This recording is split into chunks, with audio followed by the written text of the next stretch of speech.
Bismillahirrahmanirrahim. I welcome you all today's DS Events Calendar Seminar. Today's 15th seminar of our DS Events Calendar, and the speaker will be Dr. Muhammad Arif Zafar, Associate Professor, Department of Clinical Studies, and the topic is the advancement in veterinary surgery.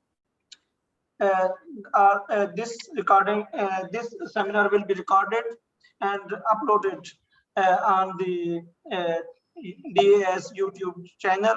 Any student who can review it after the seminar can take the benefit from that recording. Now it is already late due to some technical issue. The mic is over to Dr. Arif Zafar to continue his talk. It will go to about 30 to 40 minute talk. Then we have the 5 questions from the speaker. Then we will conclude. Dr. Sir, please continue it. Thank you, Dr. Sir. Thank you so much. First of all, I am apologize for being late due to some technical problem. It was due to some other issues of my connection and laptop as well. Let's start with today's seminar. Topic of my seminar is advancements in veterinary surgery. So I am only discussing about surgery, and I will try to make this talk very simple because surgery is it has a lot of terminologies, technical terminologies, which are not understandable by normal people. I know that most of the professionals are here. Among those, there are some medical students and some other professionals like agriculture and biosciences.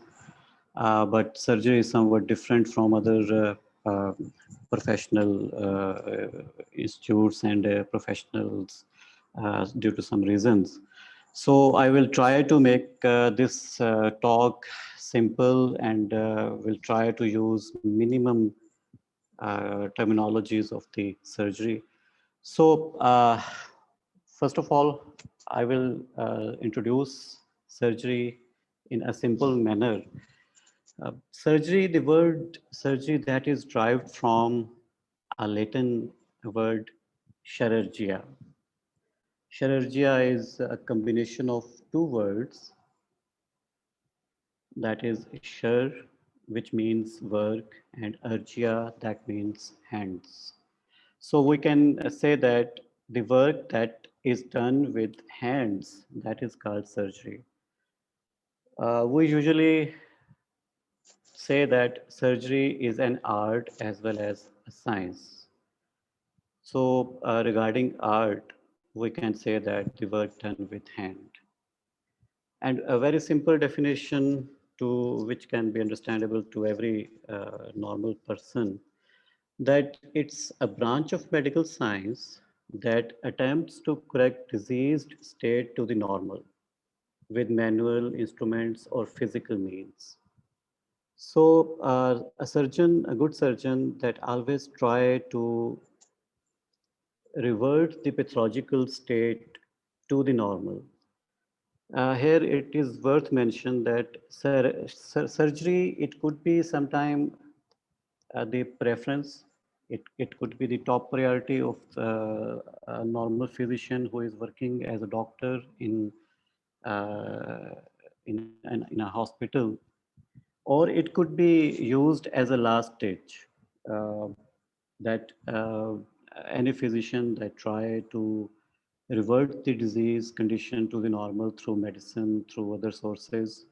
But if he fails, then he recommend that go to the surgeon and he will treat your patient. So both of cases are with us, uh, that it could be the first preference, it could be the last preference. So surgery, that's a field which is mostly at the last preference. For my today's talk, I have divided this talk into two main streams. First, I will start from the ancient eras. I will discuss about some historical aspects of medical profession, as well as specifically about surgical procedures or surgical interventions. Those were adopted by our ancient people of Stone Age or Bronze Age.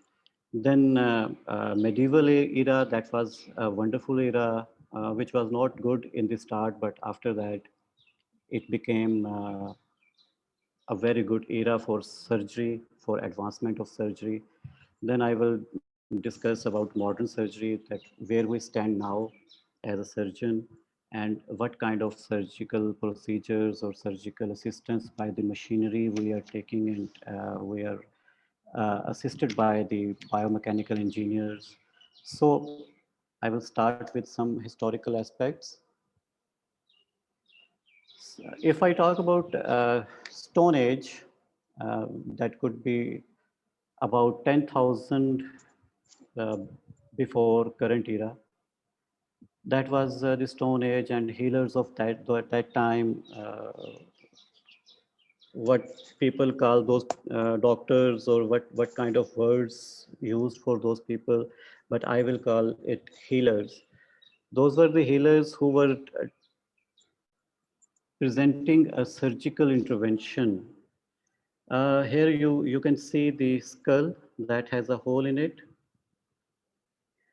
This skull represented by the archaeologist, and they found it at different sites of the world. They are considering that this skull has a hole, and it in our surgery it is called trephination. For example, if any patient that is presented with convulsions, complain of convulsions and fits or any intracranial pressure, then he is recommended that he has some issues in the skull, he has some issues in its sinuses.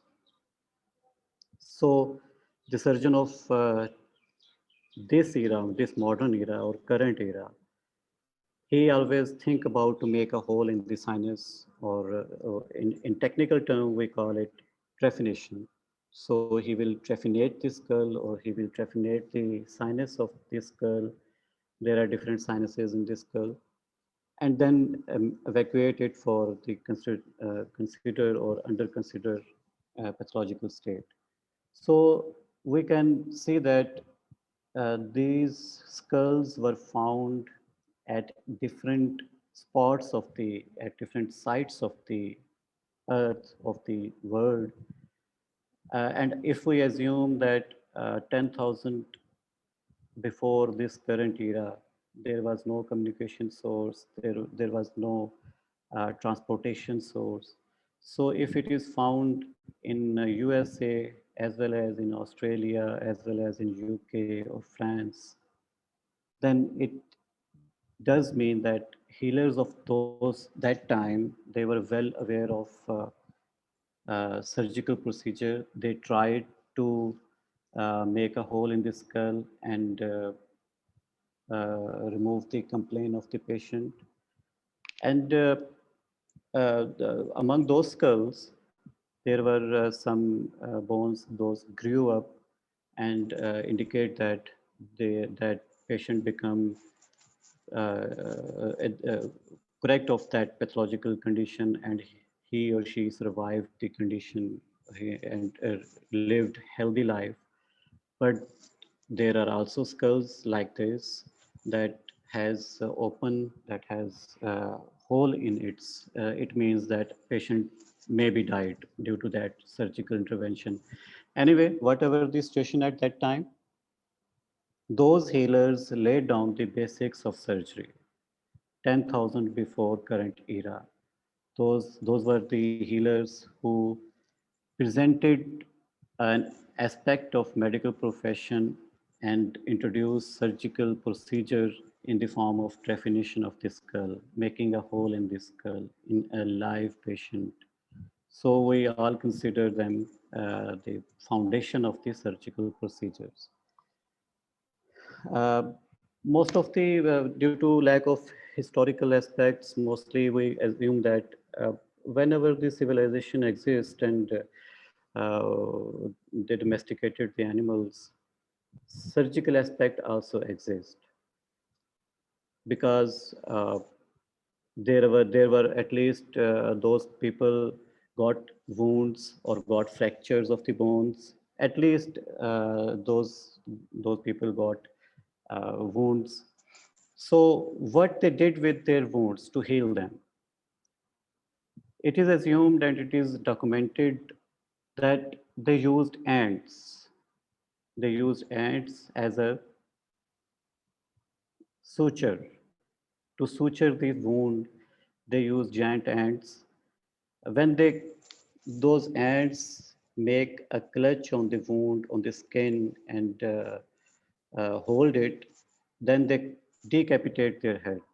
They remove the ants by cutting them, their body, and their heads remain on the wound to hold it, and they play a role of suture material. So they helped to heal the wounds in the form of ants. These were considered for sharp wounds or smaller wounds. And these kind of practices were also mentioned in Indus Valley by Samhita, who was a Hindu writer before 500 before Christ. And it is also mentioned in the Arabic literature of medieval era. So we can understand the phenomena nowadays that ants could be used as suture material. And interestingly, in Iowa State University, they have ant colony, and they grew the ants, and they are trying to revive this procedure to make the wound heal. And nowadays surgeons, they believe that stapling of the skin, we use staples as suture material nowadays, and stapling of the skin is a modified form of those ants claws to suture the wounds. Similarly, for large wound, for gaping wound in which skin edges were gapped away from each other, they were far away from each other, and it was difficult to use ants to suture them. They use animal spikes and vegetable thorns in a form of figure eight. Here, if you are observing the picture of this fibula, they have a figure eight like this. This is an assumption or animation of those historical aspects. The vegetable thorns, mostly acacia, in our local language, kikar. Thorns of those are reported to suture the wounds, and they make a figure of eight like this. And they were metal devices, which is just like our safety pins nowadays. They use those metal devices to suture the gaping wounds. Uh, that was named as fibula, and the picture is has the clarity to use those fibula for suture the gaping wound. Other than that, animal viscera was used. It is reported that animal viscera, for example, tendons of the animals, those were used to suture the wounds. There are also reports of silver thread. Those were used for suturing a wound. Golden thread was used as a suture material. And horse tail or mane means the hair over the neck of a horse, or hair of the tail of a horse. Those were used frequently by our ancestor surgeons or healers of those era to suture the wounds so that they can heal up, and the patient can live a healthy life. The second aspect, we assume that fracture could be occur at any stage, at any patient, at any species of the life of, for example, it could be in the animals, it could be in the human beings. So how they managed fracture, they usually use bark of the trees. They use bark, they wrapped the bark in a linen, and then they used it on the fracture site.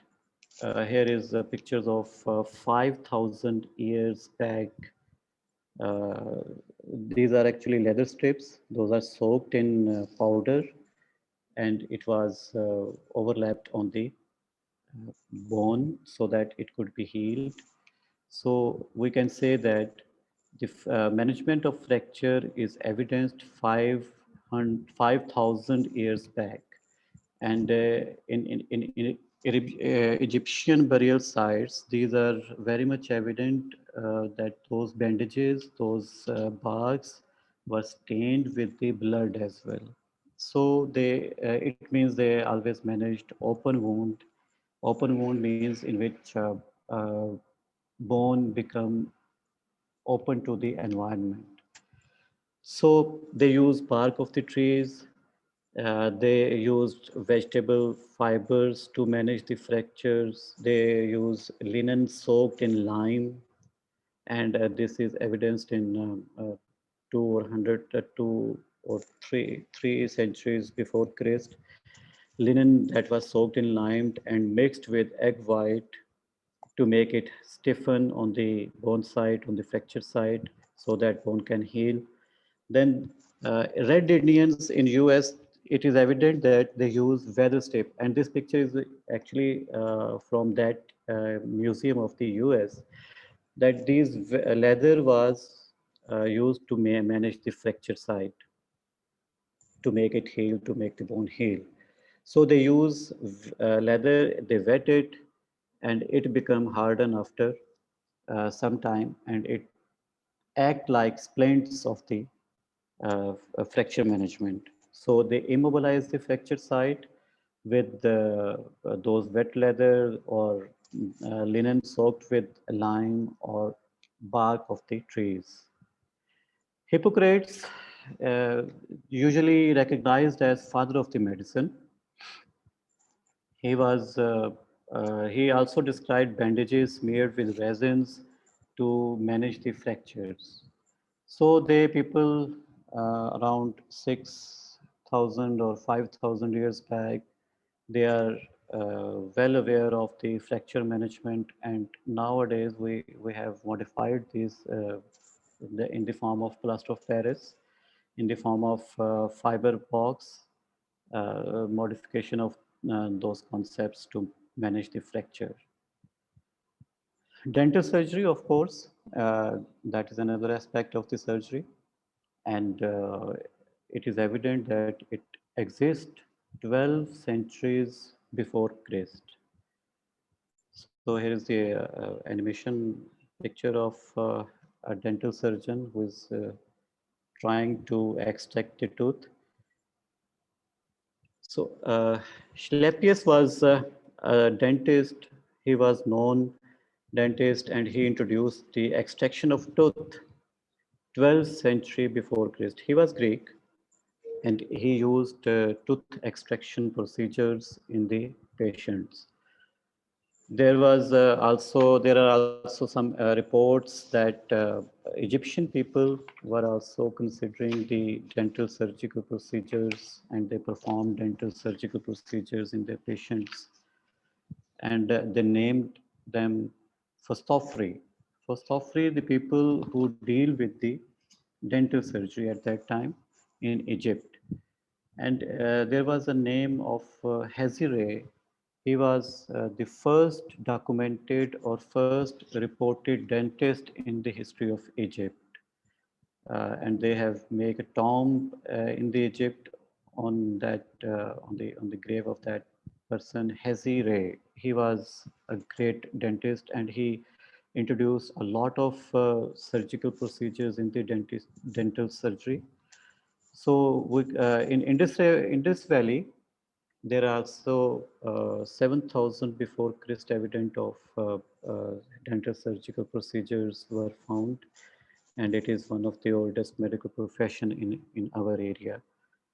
Hippocrates and Aristotle, they also described some procedures of dental surgery. Among those procedures, eruption pattern of teeth means how teeth erupt in a neonate baby, after how much time they erupt, and what is the pattern of tooth eruption. That was described first by Hippocrates. Again, Hippocrates is who is the father of medicine. Then he also described treatment of tooth decay and other gum diseases. He also described the procedure of tooth extraction and application of braces on the jaw or on the tooth to make them good looking. They also describe methods of management of fractured jaws. Here is the picture of braces. This is found in China, and it is assumed that this is 12,000 years back. And this wire is of gold, and they used to gold wire for braces. And the second picture on the right side, it indicates tooth extracted skull or mandible. Three teeth are extracted from this mandible, and it is also assumed that this is 5,000 before Christ. Here are some surgical instrument that is present in the pairs, and same some kind of instruments are also present in Textile Museum in Pakistan as well. Now, fast forward many years. Now I will talk about the medieval era. This medieval era is after 13th century after AD. Uh, in the start of 12th century or 13th century, the surgical aspects, surgical interventions were diminished in the field of physicians, and this gap was filled by barbers of that time, and we call that era barber surgeon era, 13th century, 13th AD. That is known as barber surgeons era. Those were barbers, and they were self qualified surgeons, so called surgeons. They used to extract tooth. They used to set the bones, fractured bones, by their own. They were not qualified. They used to do the surgical other surgical procedures like scarification. So that era was called barber surgeon era in the history of surgery. And in that era, physicians were considered entirely a different profession. And these barber and monks were the surgeons of that time. They never used any precautionary measure to operate the patient. Uh, they used to amputate the limbs. They used to amputate the uh, arms of the patient. Amputation means to remove, to cut off, complete cut off of the body organs. And they never adopted any precautionary measure like anesthesia, like sedation. And in conscious patient, they always cut off the body parts. In that era, those barber surgeons, they used to describe or used to perform tooth extraction, amputations of the body parts, setting of the bones, drainage of the abscesses, scarification, bloodletting through leeches. Among these procedures, two or three procedures are still present, and those are performed by the barbers as well, or some other kind of quacks. That is bloodletting through leeches. It is evident in Pakistan as well that leeches are used to let the blood out. Uh, I would like to say that hijama is one of the modified form of modern surgery. Anyway, leeches are also used to let the blood out from the body by some barbers or some quacks in the field. Then bone setters are also present nowadays. We call them jarrah. And they are almost in every city of the Pakistan, India, and Bangladesh. They used to set the bones by their own, although they are not qualified, but they are setting the bones, they manage the fracture, smaller fracture by their own. Now, some people in the medieval era, they were blessed, and they are blessings for surgery field, for modern surgery, to develop the modern surgery, to develop the surgical procedure of modern era. Among them, Leonardo da Vinci. He was a wonderful man. He laid anatomy, drawings of the anatomy, and he described anatomical feature of the body. He was an Italian mathematician. He was engineer basically, and he was also a painter. He is considered amongst greatest painters in the history. If I quote the example of his painting, you all are aware of Mona Lisa, the painting of Mona Lisa. That painting is property of Da Vinci, Leonardo da Vinci. He drew that painting, and one of his painting was sold in 2017 of worth $450 million. So we can say that he was a greatest painter in the history, or amongst greatest painters of the history. But toward surgery, he played a vital role by drawing the anatomical feature of the body. He discovered many features of anatomy of the body, also astronomy, botany, geology, tribology, optics, and hydrodynamics. He was founder of the topographic anatomy, which we call nowadays gross anatomy. He was founder of that anatomical aspect. He drew many studies of muscles, tendons, and visible anatomical features. He drew in his books, and those are presented in the museum nowadays. So we can say that he contributed toward human anatomy, and he made over 240 detailed drawings of human anatomy. But all was that of gross anatomy features. He also drew heart and vascular system and some other internal organs pictures.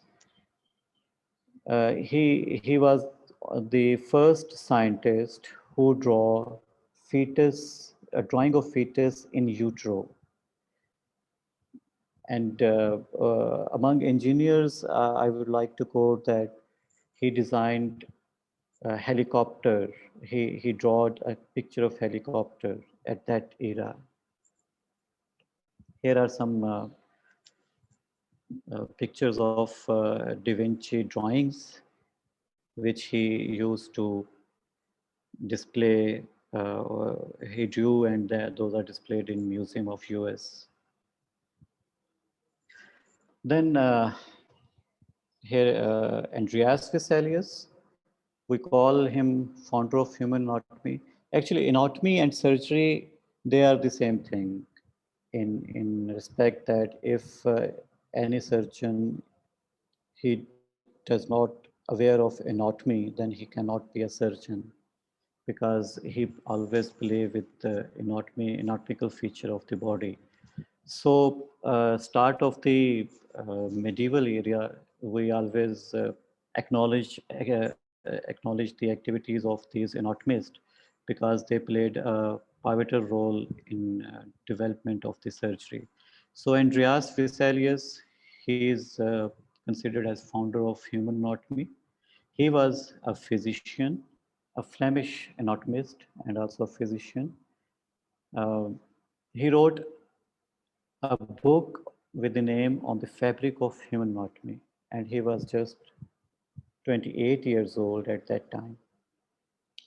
And that book is still taught in the colleges of Italy.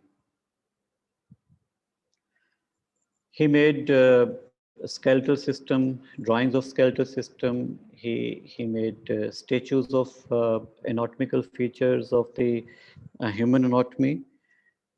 He developed such drawings or such statues or such animations which were beneficial for the students to understand the muscular system, to understand vascular. He described the circulatory system of the body and nervous system as well. And he was the first man who disproved the common belief that men had one rib fewer than women. Um, Unfortunately, this belief still exists in our country or in our subcontinent region, that man has one rib lesser than a woman, but that is not correct. So he was the person, Andreas Vesalius was the person who disproved this belief that this is wrong. On the right side, here is a picture of a skeleton that he made. And Vesalius, Andreas Vesalius made that skeleton. It was a skeleton of a criminal person who was hanged to death due to some reason, and he used to make its skeleton by the authorities, by the permission of authorities of that time. And this skeleton is still displayed in the Museum of Brazil.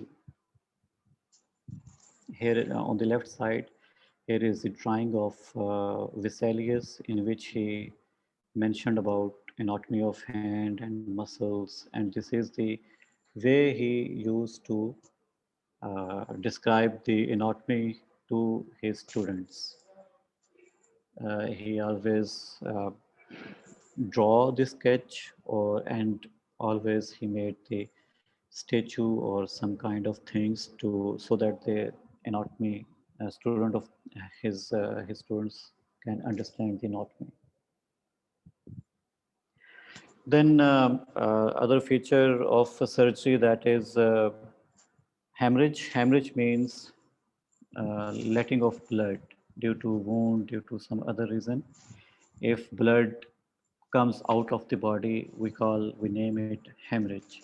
So there was a person named Ambroise Paré who worked on the hemorrhage, and he introduced different techniques that how can we control the hemorrhage during surgery or in the field. He was a French surgeon, and he always coped with the condition of hemorrhage during surgery, and he developed different techniques to control the hemorrhage during surgery. He is also considered as one of the fathers of surgery because he developed many techniques, many other techniques. He is also pioneer of modern forensic pathology because he taught how to write a legal report of any case, how to write or present the legal report to the court. So we say that he is pioneer of modern forensic pathology. He was also an anatomist. So his contribution towards surgical field is acknowledged by today's surgeon. Among that, he also invented some surgical instruments. He also designed prostheses, especially ocular prostheses. He used to introduce eyes of glass, lens of glass. He also used gold to replace the affected eye. So he is remembered as master of or founder of prosthesis as well. He also introduced hemostats in the surgery, which are still applicable in surgical field, in operation theaters, everywhere. So other than that, he also introduced some chemical agents that those are able to control the hemorrhage of inpatient of in operation theater. Next, John Hunter. John Hunter was he was a scientist of that era, and he laid down the basics of, or we can say, pathogenesis of the surgical diseases. He studied the surgical diseases. He laid down the pathophysiology of those diseases, which are considered correct nowadays as well in this era. He was pioneer of smallpox vaccine as well. And other than that, he was a leading authority in venereal diseases. He was also an anatomist. He was the first person on this earth who conducted first artificial insemination. So he has played a role in theriogenology as well, John Hunter. He helped to improve understandings of human teeth because he was an anatomist. He first he was the first person who told that human teeth is composed of many layers. So he also described that how a fractured bone grow and healed during the uh, time during the weeks, and he also described that how much time it take for healing. Then gunshot wounds management, he told about fracture management, the just like three rules of the fracture management. He described that those rules. Then there was an other scientist who was the surgeon as well, and he is called Napoleon's surgeon-in-chief, Dominic Larrey. He studied medicine. He was well trained in surgery. He was actually a French, and he worked in military of Napoleon, and he treated many cases of military as a surgeon-in-chief. And his writings are still regarded as valuable sources for surgical and medical knowledge. Now here is the person to whom surgeon of modern era is blessed with. Sir Humphrey Davy, he was the discoverer of anesthesia, and his efforts made today's surgeons to go deeper in the body to perform any kind of surgery. He was a Cornish chemist actually, and he was also an inventor. He invented new field of electrochemistry. He invented Davy lamp and arc lamp, which are understandable to any engineer, electrical engineer. In 1799, he discovered that nitrous oxide and that gas has properties of anesthesia. That gas has properties to relieve pain for some time. And due to inhalation of that gas, nitrous oxide, people become unconscious, and he named this gas as laughing gas. So he realized that this gas has some properties of unconsciousness. It induces unconsciousness to the patient. It can relieve the pain. So he talked with the surgeons of that time, and he used it as an aesthetic agent or an inhalant anesthetic agent. Uh, with with his efforts, surgeons of those time became independent, became free to operate surgical procedures. So his efforts gave surgeon a freedom to operate, to go deeper in the body for any surgical intervention. And it was really a revolution in the field of surgery. He was not a surgeon. he was a chemist. But all surgeon of modern era, of any era, he is always acknowledged to Humphrey Davy. Now here is the person Joseph Lister who go forward ahead for other surgical interventions or surgical inventions. He was pioneer of antiseptic surgery. He he was not an exceptional surgeon actually. His work was basically, his research was on the infection of wound. How can infection in the wounds could be minimized after operative techniques? Because at that time that was an issue with the surgeons. They operate the body, the patient, but after some time that wound become complicated and many patient died due to this procedure, due to this infection, due to this complication. So basically, his research was how to minimize the wounds, infection of the wounds. He used carbolic acid and phenols as antiseptic, and he also afterwards also introduced many antiseptics like iodine, like phenols. So his work and research led a reduction in post-operative infections. And this makes surgeons very much happy that anesthesia and antiseptic or sterile techniques, they make the surgeons more independent from the complications. So we could say that it was a revolution as well. So these two revolutions happened in the same century, anesthesia discovery and sterile conditions discovery. So sterilization of the instruments, sterilization of the patient, it was sterilization of the gadgets of surgeon. These all was introduced by Joseph Lister.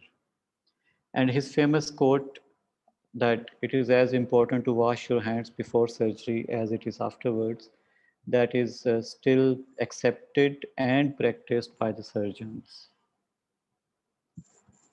Now, William Halsted, he was a great surgeon of modern era. He initiated, we can say that any surgery or any intervention the surgeon now performing is gift of William Halsted to that surgeon. He performed every kind of surgical procedure. He initiated every kind of surgical procedure.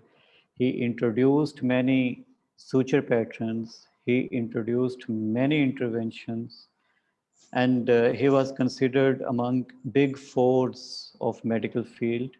He's one of those big fours, uh, which for example, if I name in the medicine as a physician, William Osler, every physician is well known or medical student, that he is well known about William Osler. William Osler, then second person among big fours was Kelly, who was a gynecologist, then Welch, who was also a physician and pathologist. And fourth one is the William Halsted. He was a surgeon. He was a great surgeon, and he is also known as father of modern surgery. It is reported that operation theater of William Halsted in the hospital, John Hopkins Hospital, that was one of the best operation theater in the world. And students or interns of that era, they reported that it was a place of miracles. He performed any kind of surgery in his operation theater. Among his surgical interventions, he was the first surgeon who introduced a radical mastectomy. Means for the first time he operated tumor and breast cancer. His students, Harvey and Walter, they are well known to the neurosurgeons, and they were the founder of neurosurgery. They both were students of William Halsted.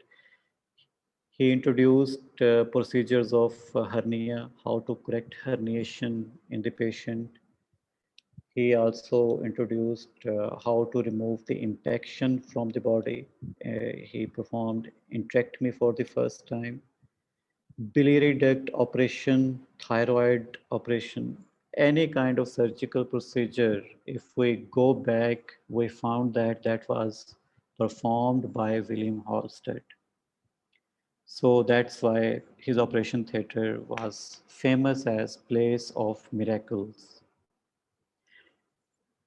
His basic, he was a professor in John Hopkins, and his pattern of teaching was different from other professors. So he was very famous among his students. And he laid 8 basic tenets of the surgery, which we still taught to our students in the beginning of surgery courses. And it is still part of curriculum of modern surgery as well. And those are named with basic tenets of the Halsted. So I will cut short because it's uh, 35 minutes almost. I will try to finish it in 5 minutes. Modern surgery, it's a mechanical era, and surgeon along with biomechanical engineers developed many instruments, many machines, and surgeons used them very efficiently. They transplanted organs from human to human, from live human to live human. They tried to transplant some organs from animals to humans, and they are still working on it.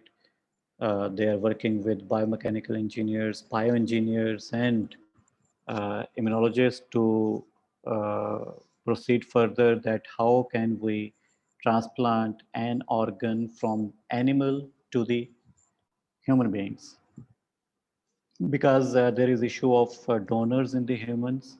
For example, if you want to transplant a liver, then you might not get any donor from human side.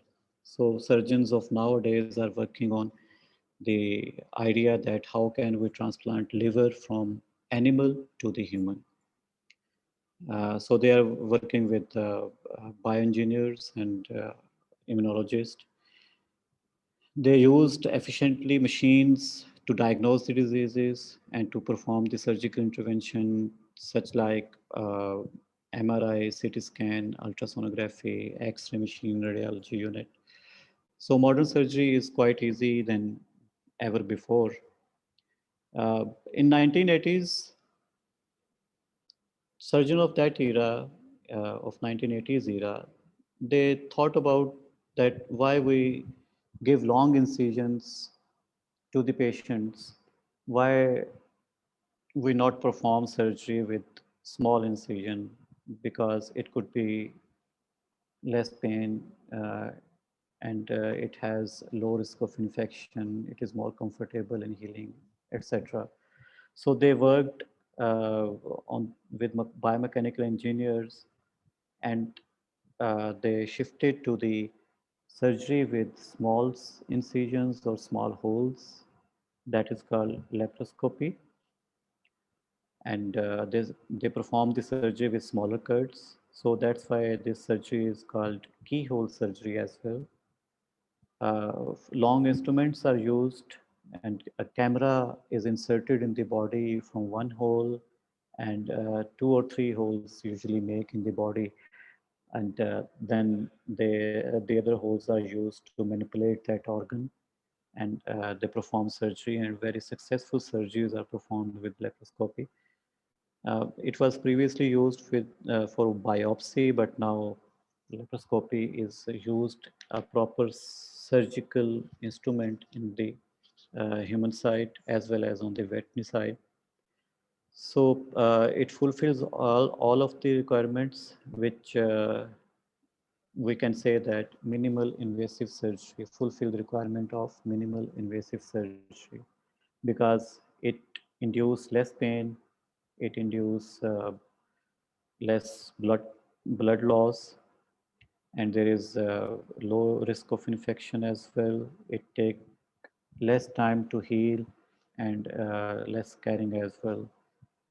Here I will mention two exceptional surgical procedures performed by the modern surgeons. In 1982, Dr. William performed a surgery. He transplanted artificial heart to Dr. Clark. Dr. Clark was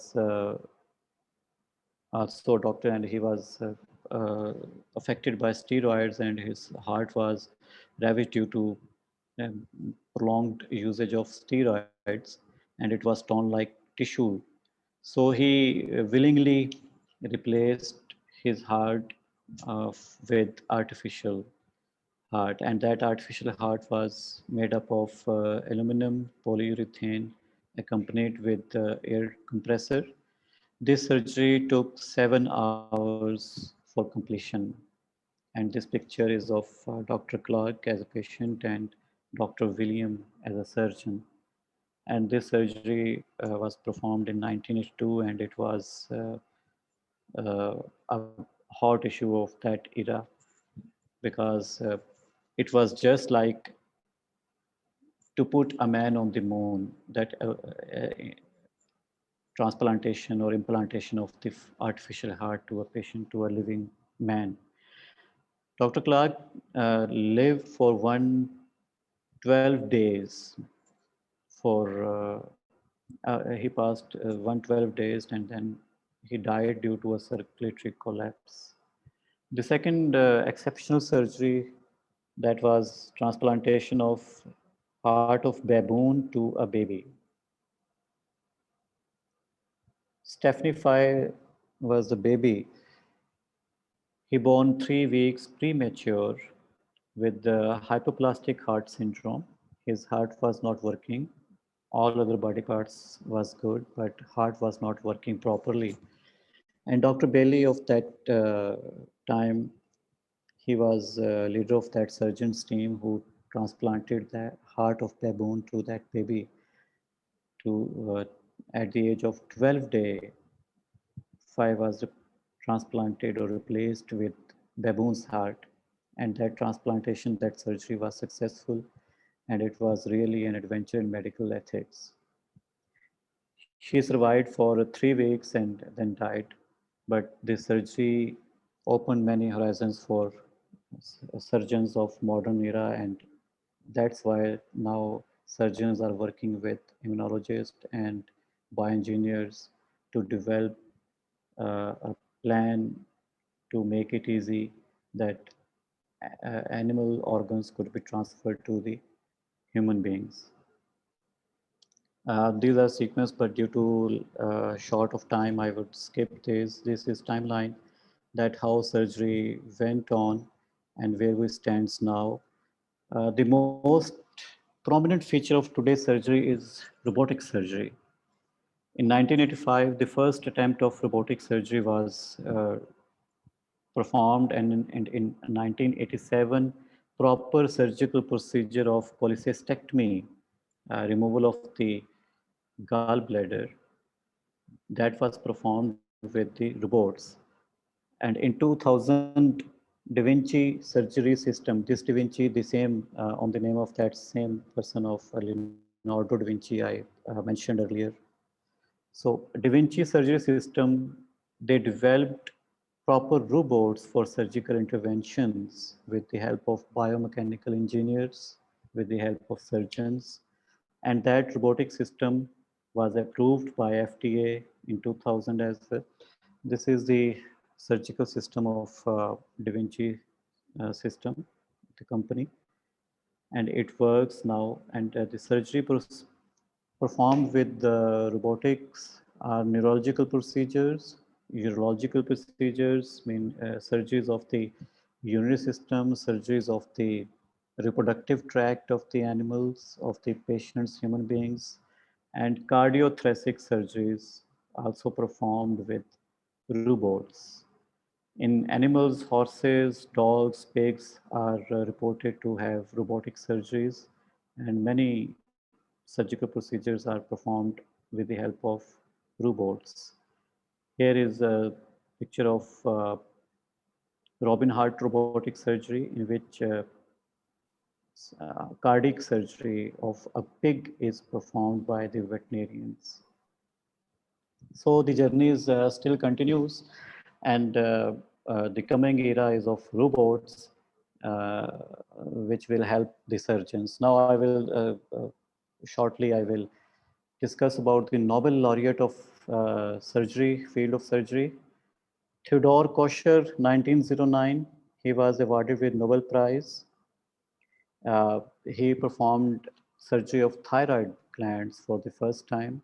Alexis Carrel, he transplanted kidney for the first time in 1912 and awarded with Nobel Prize. Similarly, Antonio Moniz in 1948 on the grafting of the grafting of the body. Then Theodore Forsman in 1956, he was awarded with the Nobel Prize. And in 1990, Joseph Murray, he was awarded with Nobel Prize in the field of surgery. So there are 5 Nobel laureates who who are awarded with Nobel Prize. So there is a quote I will like to quote here about surgeonism, that it takes 5 years to know when to operate and 20 years to learn when not to. Thank you very much.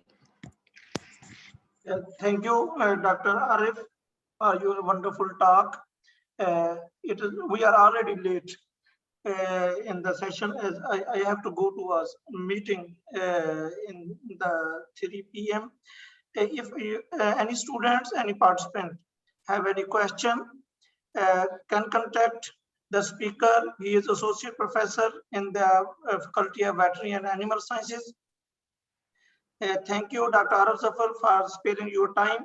And I just want to tell the next seminar will be from the Department of Environment Sciences. The topic will be emerging nanomaterials for water purification, a perception of lab to products chain. All the participants, research coordinators, and the research students are requested to participate in the next seminar.